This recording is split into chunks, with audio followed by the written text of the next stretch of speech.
December 11, 2012, Brooklyn, New York. Inside the heavily guarded press room of the United States Attorney for the Eastern District, the air is thick with anticipation. The room smells of damp wool and ozone from the camera flashes. Financial journalists have their recorders pointed at the podium, waiting for blood. For years, the world's largest financial institutions have been caught laundering hundreds of millions of dollars for the Sinaloa cartel and stripping international wire transfers to evade sanctions on pariah states. Today is supposed to be the day the hammer finally falls on the executives. Assistant Attorney General Lanny Breuer steps to the microphone. He adjusts his notes and clears his throat, but he does not announce the revocation of a banking charter. He does not unveil grand jury indictments for the board members who oversaw the laundering of blood money. Instead, he unfurls the terms of a deferred prosecution agreement. He announces a record fine of $1.92 billion. It sounds massive to the television audience, but to the bankers watching on their trading terminals, it is a rounding error. The bank will absorb the penalty as an operating expense, keep its banking charter, and the executives will keep their unvested bonuses. The era of the corporate felony as an amortizable line item has officially begun. To understand the reality of this moment, we must listen to the conversations happening behind closed doors in the weeks prior to the press conference. The Department of Justice already possessed the evidence. They had drafted the criminal indictments. Then, the secure phone on the prosecutor's desk rings.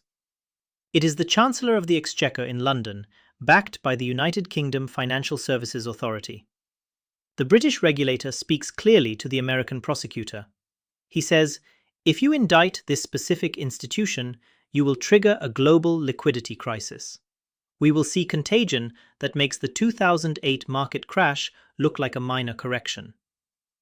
The American prosecutor pushes back. He says, "They washed hundreds of millions in raw cartel cash. They violated the Bank Secrecy Act thousands of times." The British regulator replies calmly. He says, "That may be true, but if you pull their dollar clearing license, thousands of innocent employees lose their jobs tomorrow morning, and the global clearing system seizes up completely. Do you want to be the one who breaks the global economy?" The prosecutor blinks. The criminal indictment goes directly into the shredder, replaced by a civil settlement agreement. The structural reality is that the financial system operates on an entirely separate set of rules for the elite class. Subscribe to Capital Curriculum right now to join the few who actually understand the mechanics of this architecture. The mechanism deployed in that negotiation room is called the Collateral Consequences doctrine. If an ordinary citizen commits a felony, the justice system throws them immediately into the meat grinder. They face mugshots, asset forfeiture, and concrete prison cells. The justice system does not care if their families suffer or if they lose their jobs. But a megacorporation cannot be physically placed in a holding cell. When prosecutors look at a globally systemic bank, they do not see a criminal enterprise. They see a fragile piece of public infrastructure. The logic dictates that prosecuting the institution would cause collateral damage to innocent shareholders and the broader consumer economy. Therefore, the Department of Justice built a toll booth bypass. The bank pulls up to the toll booth, tosses a massive bag of shareholder cash to the federal prosecutor, and drives away with its operations entirely intact. The executives steering the machine never even have to take off their seatbelts. Lanny Breuer did not invent this excuse on the spot. To find the exact moment this unwritten law was codified, we must travel back 13 years before the Brooklyn press conference. June 16, 1999. Washington, District of Columbia. Inside the office of the Deputy Attorney General, the room is completely silent, save for the hum of a laser printer. A 15-page internal policy document is being drafted. It is a quiet, bureaucratic memo that will effectively immunize Wall Street for the next 2 decades. The author is Deputy Attorney General Eric Holder. He types out a single sentence that will be weaponized by defense attorneys forever. He writes, "Prosecutors may consider the collateral consequences of a corporate criminal conviction in determining whether to charge the corporation with a criminal offense. It was intended to be a cautionary guideline for complex cases, but elite corporate defense attorneys immediately realized what it actually represented. It was an absolute shield. If you make your financial institution big enough and entangled enough in the global derivatives market, you are no longer subject to criminal law. You become literally too big to jail. The banking sector was about to test exactly how far they could push that new shield. Fast forward to 2006, a high-rise accounting floor in Lower Manhattan. The air is perfectly climate-controlled, the rhythmic hum of server racks acting as a baseline to the quiet typing of risk analysts. The bank executives know they are actively servicing high-risk, sanctioned clients. They know the automated transaction alerts are being manually suppressed by their own compliance teams. But the immediate goal is not to stop the illicit flow of funds. The goal is to figure out how to pay the eventual federal fine without destroying their quarterly stock price. They begin preparing for the penalty years before the regulators even realize a crime is occurring. This is the financial equivalent of digging your own grave, lining it with velvet, and installing a minibar. They deploy a highly specific accounting standard known as Accounting Standards Codification 450. The rule states that a company must accrue a liability for a contingency if the financial loss is both probable and reasonably estimable. The bank quietly begins taking incremental litigation reserving charges on its quarterly income statement. They strategically bleed the future penalty into the balance sheet over 12 to 16 quarters, completely masking the shock. Executing this reserve requires absolute complicity from outside oversight. The bank cannot hide this massive cash hoarding from its auditors. The chief financial officer sits down with the lead partner from a Big Four accounting firm. The auditor looks at the balance sheet and points to the reserves. He says, "You are setting aside hundreds of millions of dollars for regulatory contingencies in emerging markets. But your internal controls report claims your compliance program is fully functional. Which is it?" The chief financial officer slides a highly redacted risk assessment across the mahogany table. He says, "Our compliance program meets the statutory requirements of the local jurisdiction. These reserves are simply prudent forecasting for legacy operational friction." The auditor knows this is corporate doublespeak for systemic money laundering. But if the auditor flags the internal controls as a material weakness, their firm immediately loses $30 million in recurring annual audit fees. The auditor chooses the fees. They agree to treat the compliance failure as a routine box-ticking exercise rather than an active criminal conspiracy. The illusion of strict oversight is successfully maintained for the public markets. Once the bank has secretly hoarded the cash to pay the government, they must manage the public relations fallout when the fine actually hits the wire. Imagine you own a fleet of illegal, unlicensed food trucks in a busy city centre. You make $10,000 a day in pure profit. The city knows you are operating illegally.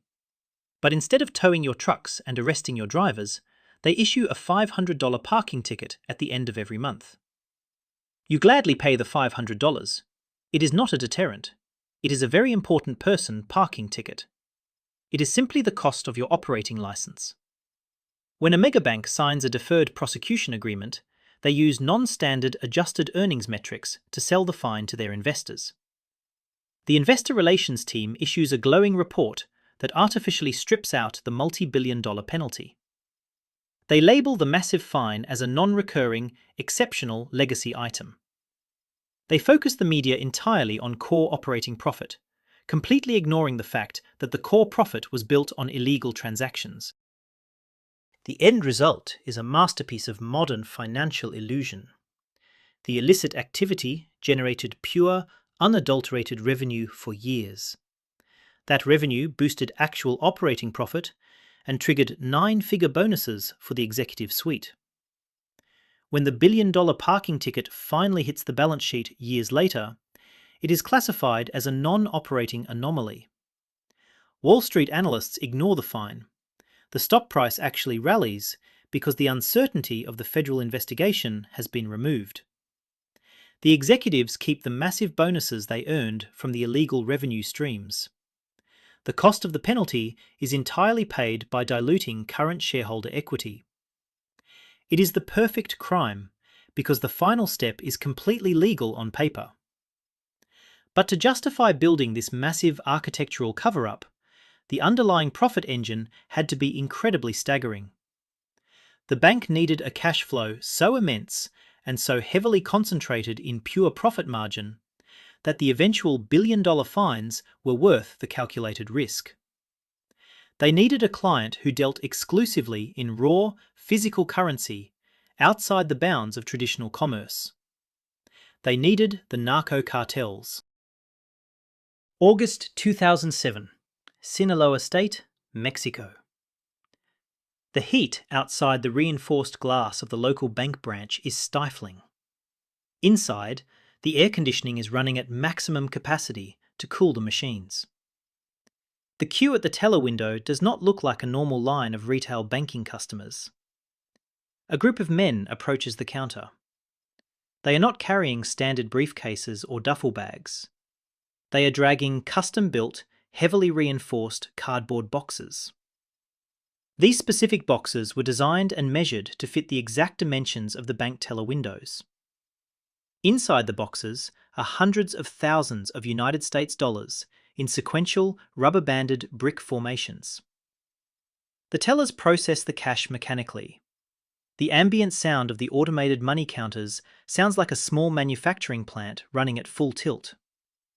The sheer physical impossibility of a legitimate local business generating this volume of hard American currency is obvious to every single person in the room. But nobody stops counting. The cash is accepted without question, credited to corporate shell accounts, and immediately wired offshore. Thousands of miles away in London, the bank's automated anti-money laundering software is going absolutely berserk. The internal monitoring system is generating thousands of critical alerts every single day.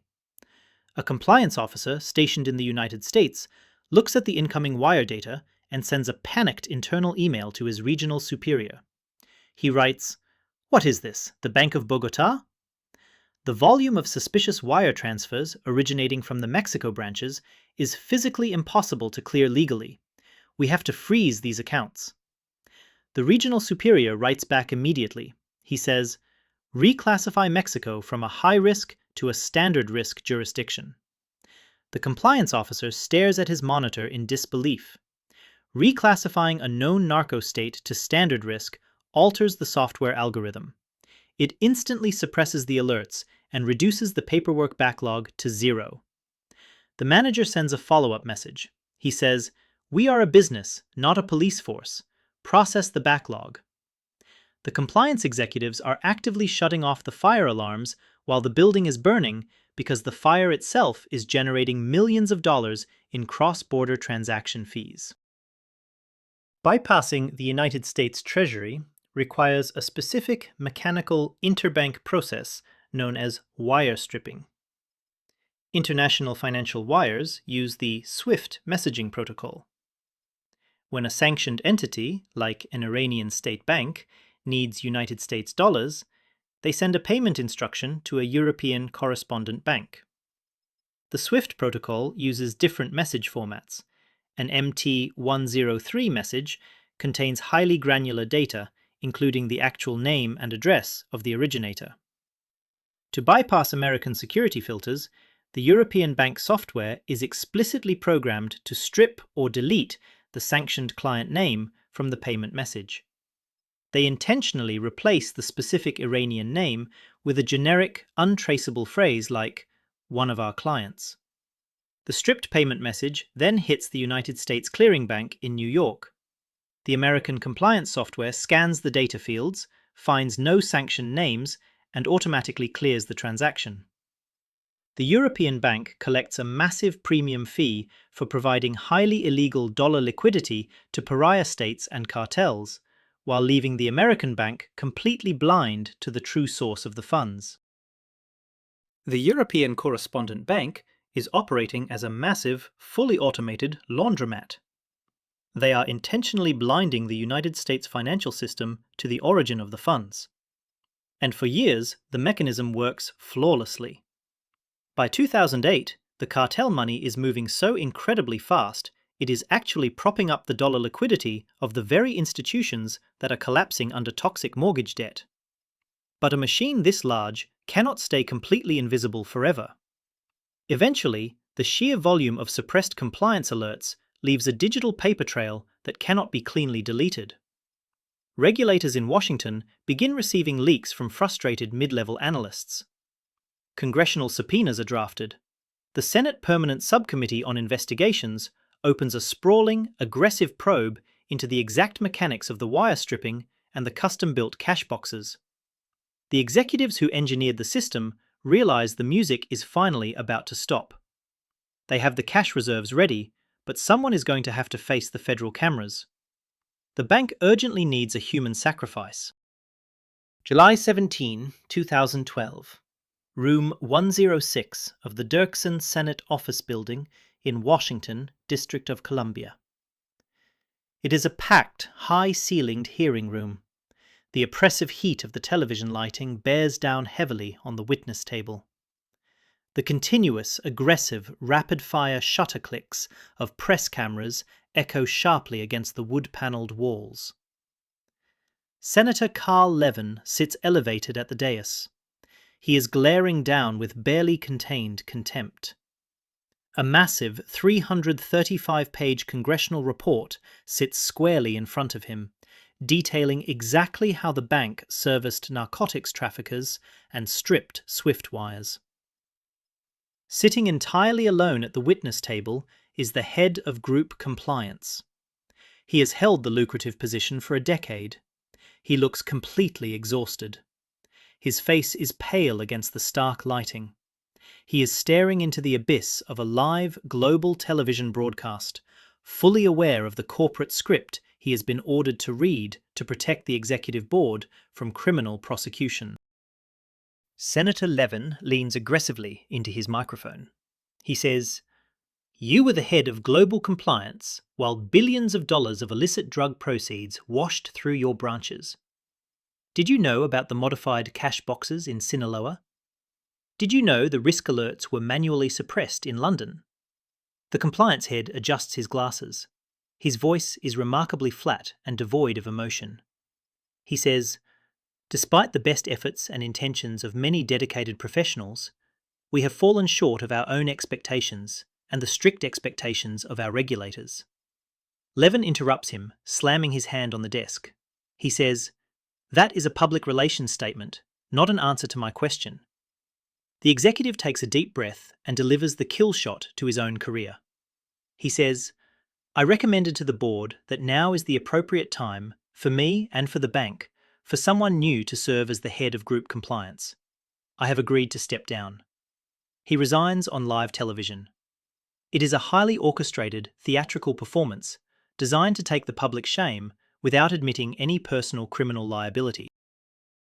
The willingness of executives to publicly fall on their swords is rooted in a structural phenomenon known as the agency problem. There is a massive, intentional misalignment between executive compensation and long-term corporate health.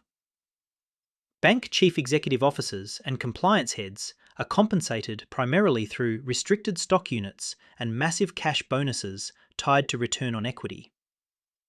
Implementing rigorous anti-money laundering protocols creates severe operational friction. It blocks lucrative cross-border wire fees and requires highly expensive corporate overhead. Ignoring compliance boosts earnings per share immediately. A complex financial fraud takes 3 to 7 years to be discovered and penalized.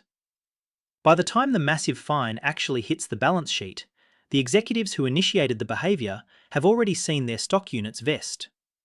They have cashed out and moved to private islands. And even if they are named in civil suits, corporate bylaws universally include indemnification clauses. The bank insurance pays all their legal fees. Their personal wealth remains completely insulated from the institutional felonies they oversaw. The compliance executive resigns, the Senate declares a moral victory, and the general public assumes justice has finally been served. But the underlying revenue engine of the bank remains completely untouched. The Senate hearing was merely the appetizer. The real existential threat was the looming Department of Justice criminal probe. The federal prosecutors had watched the televised resignation. They saw blood in the water. They moved to draft the final criminal indictment for money laundering under Title 18, United States Code, Section 1956. A criminal conviction would strip the bank of its United States charter, effectively executing the institution overnight. The bank's army of elite defense attorneys, charging $1,500 an hour, realized that public relations spin would not work in a federal court. They needed to activate the absolute fail-safe. They needed to remind the federal government exactly who they were dealing with. The high-stakes negotiation was about to move from the transparent courtroom to the dark backrooms of international diplomacy. Late November 2012. The defense attorneys walk into the Department of Justice headquarters in Washington. The air in the conference room is completely sterile, heavy with the silent, crushing pressure of global finance. The federal prosecutors slide a draft of the criminal indictment across the long table. It lists multiple felony counts for money laundering. The lead defense attorney does not even bother to read the document. He pushes it back across the table. He opens his leather briefcase and pulls out a macroeconomic impact study. He looks at the prosecutors and says, "If you file that piece of paper, our global stock drops 40% tomorrow morning. The New York clearinghouse halts our dollar transactions immediately.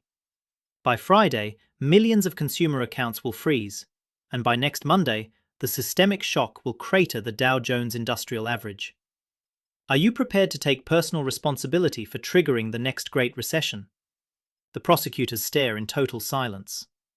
The defense attorney has just weaponized the sheer size of the institution as a hostage. The lead prosecutor breaks the silence. He says, "You actively facilitated the darkest criminal enterprises on earth. We have the wire receipts. We have the internal emails suppressing the compliance software. You cannot buy your way out of a systemic criminal conspiracy." The defense attorney smiles coldly. He says, "We are not buying our way out. We are offering a mutually beneficial deferred prosecution agreement. We will voluntarily pay the largest fine in banking history. You get to issue a massive press release claiming a record-breaking penalty. We get to keep our banking charter. And to make it easier for our shareholders, we have already negotiated the tax treatment." The prosecutor frowns and leans forward. He asks, "What tax treatment?" The attorney points to page 40 of the settlement draft. He says, "We are categorizing $1 billion of the penalty as consumer relief and disgorgement under Internal Revenue Code Section 162F. This means the vast majority of the fine is legally tax-deductible. The American taxpayer is literally going to subsidize our criminal penalty. This is the ultimate alchemy of modern finance." Through the deferred prosecution agreement, the bank successfully converts a systemic felony into a standard civil business expense. Let us break down the toll booth analogy further to see how the math works. The government sets up a regulatory toll booth on the highway of international finance. The megabank drives up in an armored truck filled with billions in illicit cartel profits. The government could legally seize the truck, arrest the driver, and impound the cash. But the government knows the truck is carrying the dollar liquidity of the global economy. So instead, the toll booth attendant simply asks for a 20% cut of the cargo. The bank gladly pays the toll and drives away with 80% of the illicit yield. The deferred prosecution agreement is not a justice mechanism. It is a state-sponsored revenue-sharing model. The crime is monetized by both the corporate perpetrator and the federal regulator. The actual victims of the cartels are entirely erased from the mathematical equation. On December 11, the historic fine is finally announced to the world. $1.92 billion. The financial media blindly parrots the government talking points, calling it a crushing, unprecedented blow to Wall Street. But the public markets tell the real, unvarnished story. Within 48 hours of the settlement announcement, the bank's market capitalization actually rises. Institutional investors aggressively buy the stock because the lingering uncertainty of the federal investigation has been completely removed. In the exact same year the bank pays the historic penalty, they report pre-tax profits of $22.6 billion. The massive, record-breaking fine represents approximately 4 weeks of their net earnings. Nobody goes to federal prison. No corporate charter is revoked. The executives sleep soundly in their penthouses. But the government desperately needs to show the public that things are going to change. They legally demand the bank hire independent monitors and build a massive new compliance system. Wall Street prepares to launch the greatest era of bureaucratic theater ever conceived by corporate lawyers. October 2016. A massive, open-plan, windowless operational floor in a commercial park in Jacksonville, Florida. This is a low-cost domestic outsourcing hub, specifically built for Wall Street compliance operations. Row after row of glowing monitors stretch to the horizon. Hundreds of recent college graduates and mid-level contractors sit in sterile cubicles. They are rapidly scanning transaction logs. The silence in the room is deafening, broken only by the relentless clicking of plastic mice. This room is the physical manifestation of a deferred prosecution mandate. It is an industrial-scale compliance factory. The bank hired tens of thousands of anti-money laundering analysts to prove to the Department of Justice that they changed their corporate culture. But the reality on the floor is entirely different. The analysts are executing basic know-your-customer remediation. They are clicking through thousands of false positive alerts generated by poorly tuned software. The air feels heavy with pointless bureaucracy, a machine designed not to catch real criminals, but to generate a massive, impenetrable paper trail. A young analyst raises his hand. His floor manager walks over. The analyst points to his screen and says, "I am looking at a series of shell companies in Cyprus, wiring $50 million to a blind trust in the Cayman Islands. The beneficial owner is entirely hidden. I need to escalate this for a deeper investigation." The manager shakes his head dismissively. He points at a timer on the screen and says, "Look at your handle time metric. You are spending 20 minutes on a single alert. Your operational target is exactly 5 minutes per alert. Just close the window and file a suspicious activity report." The analyst argues, but filing a report does not stop the wire transfer. The money still moves offshore. The manager leans in and lowers his voice so the rest of the row cannot hear. He says, "The system is not designed to catch the bad guys. It is designed to prove to the federal regulator that we tried to catch the bad guys. By filing the report, we legally transfer the liability to the government. We did our job. Now hit the close button." This operational structure is pure compliance theater. The global banks build massive, highly inefficient anti-money laundering departments that generate millions of suspicious activity reports every single year. They flood the financial crimes enforcement network with so much physical paperwork that the raw data becomes functionally useless. The federal government is buried under an absolute avalanche of forms, making it completely impossible to find the actual criminal networks operating in the shadows. The bank has successfully outsourced its legal liability to a bureaucratic paper trail. And the independent monitors, who are often former federal regulators themselves, charge the banks up to $50 million a year to oversee this theater. It is a closed-loop ecosystem where absolutely everyone profits from the illusion of security. The Big Four auditors collect their massive fees. The former prosecutors return to their corporate law firms to negotiate the next settlement. And the systemic blind spots remain wide open, waiting for the next financial innovation to exploit the exact same architectural loopholes. You might think this era ended with legacy Wall Street. But the architecture of impunity simply migrated to a new frontier. In late 2023, the world's largest cryptocurrency exchange, Binance, entered a massive plea agreement with the federal government. They openly admitted to serving ransomware attackers and international money launderers. And the exact same playbook was flawlessly executed. They paid a record $4.3 billion fine. The fine was easily absorbed by the sheer scale of their accumulated illicit profits over the previous half-decade. The founder stepped down, paid a microscopic fraction of his net worth in personal fines, and the exchange kept its absolute market dominance. The too big to jail doctrine has seamlessly transitioned from the trading floors of Manhattan to the decentralized blockchain.